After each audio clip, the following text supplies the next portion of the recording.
সাল্লাল্লাহু আলাইহি সাল্লামের 23 বছরের মেহনত বৃথা।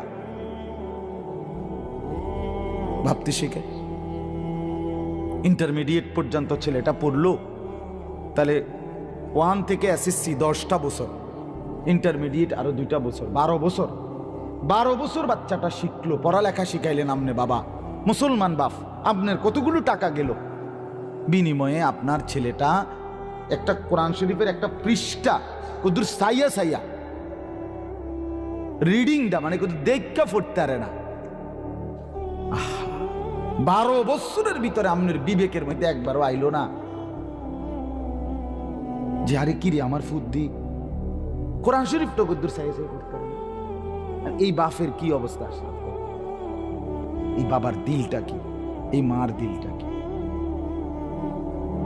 হ্যাঁ, আমার ছেলেটা হাফেজ হয়েছে, আমার বড় ছেলেটা 12 বছর বয়স। তো আমি তার এই বছর, গত বছরই শেষ করছি, এই বছর কিতাবখানায় দিছি